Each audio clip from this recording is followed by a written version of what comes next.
పెళ్ళైనా పండగైనా వేడుక ఏదైనా పట్టు చీరల ప్రత్యేక వేదిక వారాహి సిల్క్స్. సాంప్రదాయానికి సౌందర్యానికి వారధి. నమస్తే, నేను Keshav. Welcome to Suman TV.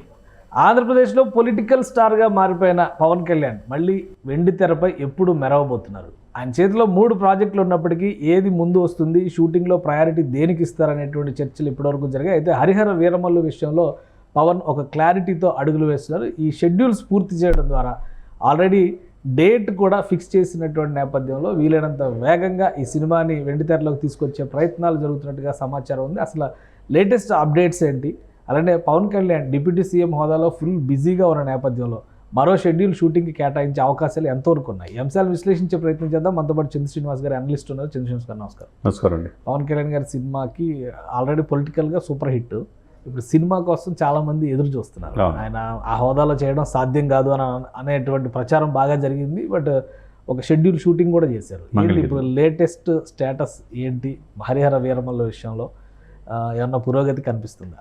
డెఫినెట్గా అంటే చాలా మిగతా కీలకమైన పాత్రలు అనుపమ్ ఖేర్, బాబీ డియోల్, నిధి అగర్వాల్ వీళ్ళంతటితో షూటింగ్ హైదరాబాద్లో జరుగుతూ ఉంది. అది కూడా పూర్తి వచ్చింది. ఇంకొక షెడ్యూల్ మాత్రమే.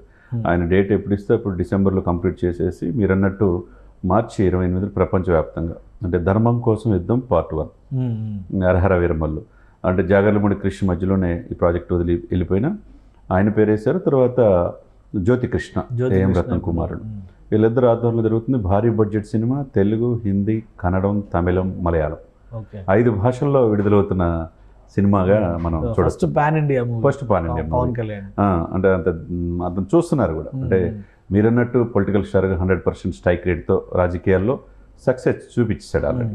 ఇప్పుడు సినిమాలు అంటే ఒక సినిమా నటుడిగా ఆయన అభిమానం లక్షలాది మందిలో ఉంది. అది రాజకీయాల్లో కూడా సక్సెస్ అయ్యారు కాబట్టి 2 రంగాలు సక్సెస్ అయ్యాడు. ఇప్పుడు తీసుకున్న మీరు అన్నట్టు 3 సినిమాలు ఎప్పుడు రిలీజ్ అవుతాయి? అది ఓజీ రిలీజ్ అవుతుందా, లేకపోతే ఉస్తాద్ భగత్ సింగ్ రిలీజ్ అవుతుందా, హరిహర వీరమల్లు అనుకున్నారు. ఏదైనా కానీ ఇది కంప్లీట్గా ఆయన గడ్డం కూడా తీయకుండా, చాలామంది ఎప్పుడు గడ్డం తీస్తాడని నీట్గా వైట్ అండ్ వైట్ వేసుకుంటారని చెప్పి అసెంబ్లీలో చూద్దాం అనుకుంటున్నారు. కానీ కేవలం ఈ సినిమా కోసమే అతను ఓజీ అండ్ ఈ రెండింటి కూడా గడ్డం పెంచుకునే సీన్స్ అనేది అవసరం అని అట్లనే ఉన్నాడు. కానీ సినిమా సంగతి పక్కన పెడితే ఇప్పుడు ఆయన చాలా బిజీగా ఉన్నాడు. ఒకవైపు డిప్యూటీ సీఎం, 5 శాఖల బాధ్యతలు, రేపు మహారాష్ట్ర ఎలక్షన్స్ ప్రచారానికి వెళ్ళబోతున్నారు. ఇంత బిజీలో పాసిబిలిటీస్ ఎంతవరకు ఉన్నాయి షెడ్యూల్? ఎందుకంటే పవన్ కళ్యాణ్ గారికి సమయం ఇవ్వకపోవడం వల్ల, ఆయన షెడ్యూల్ కుదరకపోవడం వల్ల ఎంత లేట్ అయిందనే చర్చ నడుస్తూ వచ్చింది. సో ఆ రష్ టైంలో కూడా ఒక షెడ్యూల్ అయితే కంప్లీట్ చేశారు ఆయన. ఇది ఫైనల్ షెడ్యూల్. ఆయన లేని సన్నివేశాలన్నీ అయిపోతున్నాయి అంటున్నారు. సో మిగతా వాటి పరిస్థితి, ఆయన ఉండేటువంటి సన్నివేశాల పరిస్థితి ఎంతవరకు పాసిబిలిటీస్ ఉన్నాయి? డెఫినెట్గా అండి. ఆయన ప్రొడ్యూసర్ గారు కూడా అందరూ వెళ్ళి మీరు ఎక్కడ కంఫర్ట్గా ఉంటే అప్పుడు గుంటూరు విజయవాడ మధ్య మేము సెట్టింగ్ చేసేస్తామని చెప్పి కూడా ఆ వెసులుబాటు కూడా ఉంది కాబట్టి ఆయనకి ఇబ్బంది లేకుండా ఒకవైపు రివ్యూలు చేసుకున్న మంత్రిమండలి సమావేశం, ఇతర మీరు అన్నట్టు 5 శాఖలు ఆయన అనతి కాలంలోనే 4 నెలల్లోనే పూర్తి అవగాహన తెచ్చుకున్నాడు. అది పంచాయతీరాజ్, గ్రామీణాభివృద్ధి కావచ్చు, అడవులు కావచ్చు, సైన్స్ అండ్ టెక్నాలజీ కావచ్చు, ఏదైనా కావచ్చు, తను ప్రూవ్ చేసుకున్నాడు. అంటే 5 నెలల్లో ఎటువంటి అనుభవం లేని వ్యక్తి ఏకంగా 100% స్ట్రైక్ రేట్తో వచ్చి అసెంబ్లీలో అడుగుపెట్టి ఒక ఆదర్శవంతమైన మంత్రిగా కూడా ఆయన పేరు తెచ్చుకున్నాడు. ఇక no doubt at all.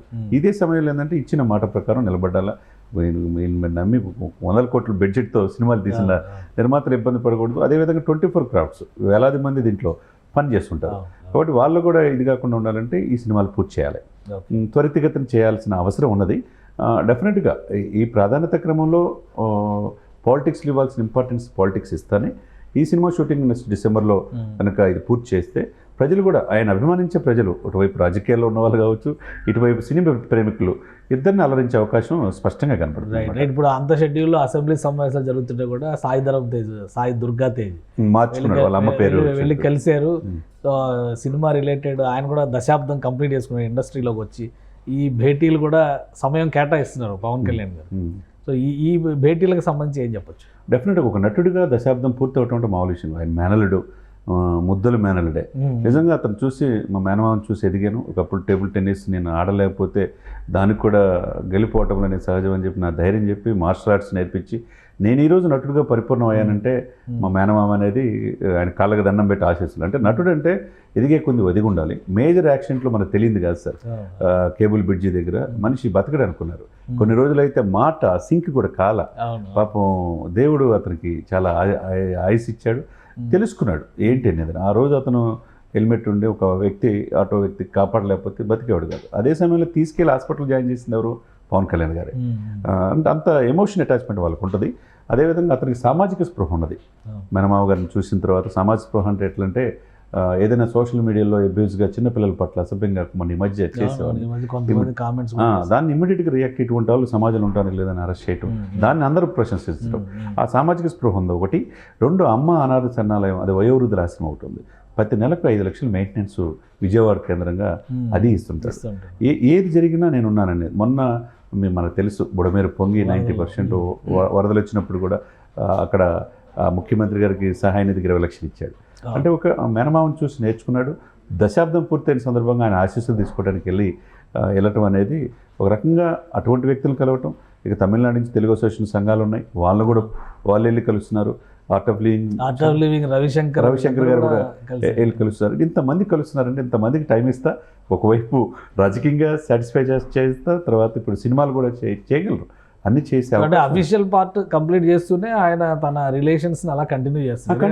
Art of living Ravishankar గారి గురించి కూడా ఆయన క్లాసెస్ అటెండ్ అయ్యారు నేను ఒకప్పుడు అని చెప్పి. ఎందుకంటే మనిషి ఇప్పుడు మీరు అన్నట్టు చాలామంది ఆయన ఎక్కువ చదువుకోలేదు, ఇంటర్వ్యూ చదువుకున్నాడు, 4 సార్లు రాశారు అనుకుంటాడు. సమాజాన్ని చదువు అవసరంలా, సమాజాన్ని ఆయన చదివేశాడు. ఇంగ్లీష్ ఆయన మాట్లాడినట్టు ఇప్పుడు ఉన్న సోకాళ్ళు పెద్ద పెద్ద ప్రొఫెసర్లు కూడా మాట్లాడలేరు ఈ రాజకీయాల్లో. కాబట్టి ఆయన సమాజం చదివి ఇటువంటి రవిశంకర్ కావచ్చు, చాలామంది మేధావుల యొక్క పుస్తకాలు చదివాడు. కాబట్టి ఆయనతో ఇటువంటి వాళ్ళతో కలవటం అనేది మొదటి నుంచి ఉన్నది.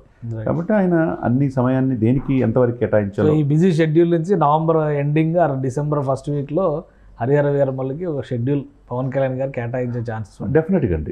డిసెంబర్ కల్లా ఈ షెడ్యూల్ పూర్తి అయితే కనుక వాళ్ళకి జనవరి ఫిబ్రవరి మొత్తం ఎడిటింగ్ అన్ని చూసుకుంటారు. కంప్లీట్ చేసేసుకొని ఇక మార్చి 28 డేట్ సమ్మర్ హాలిడేస్ ఫిక్స్ చేసి పార్ట్ 1 ఇది. అంటే పార్ట్ 1 పార్ట్ 2 కూడా అయిపోయాడు. అంటే ఉన్న సిచ్యువేషన్ ప్రకారం రిలీజ్ చేసుకుంటారు. కాబట్టి సమ్మర్లో మంచి సినిమా పవన్ కళ్యాణ్ గారి నుంచి తెలుగు ప్రేక్షకులు మార్చి 28కి పవన్ కళ్యాణ్ గారిని బిగ్ స్క్రీన్ పైన మళ్ళీ చూసే అవకాశం. ఆయన డిప్యూటీ సీఎం అయిన తర్వాత ఫస్ట్ పిక్చర్ ఇదే. Right. Thank you Chandra Srinivas garu. ఇది deputy CM Pawan Kalyan first cinema కోసం జనం ఎదురు చూసేటువంటి పరిస్థితి. దానికి ముహూర్తం ఫిక్స్ అయిపోయింది మార్చి 28. ఇప్పుడున్న బిజీ షెడ్యూల్లో నుంచే ఆయన ఒక షెడ్యూల్ సినిమా షూటింగ్ కోసం కేటాయించబోతున్నారు. అతి త్వరలో ఈ షూటింగ్ పార్ట్ కంప్లీట్ అయితే పోస్ట్ ప్రొడక్షన్ వర్క్ పూర్తి చేసి అనుకున్న సమయానికి సినిమా రిలీజ్ చేసేందుకు సినిమా బృందం కసరత్తు చేస్తోంది. ఓవరాల్గా 3 సినిమాలు చేతిలో ఉన్నప్పటికీ కూడా హరిహర వీరమల్లుడికి టాప్ ప్రయారిటీ ఇస్తున్నారు. ఇది ఫస్ట్ పాన్ ఇండియా మూవీ, 5 భాషల్లో రాబోతుంది. సో పవన్ కళ్యాణ్ని పాన్ ఇండియాలో ఫస్ట్ టైం పొలిటీషియన్గా చూశారు. ఇప్పుడు వెండి తెరపైన కూడా చూసేటువంటి అవకాశం అతి త్వరలోనే వస్తుందని చంద్ర శ్రీనివాస్ గారు విశ్లేషిస్తున్నారు. ఇది special discussion. Keep watching. Suman టీవీలో మీ పర్సనల్ అండ్ బిజినెస్ ప్రమోషన్స్ కోసం కింది నెంబర్కి కాంటాక్ట్ చేయండి.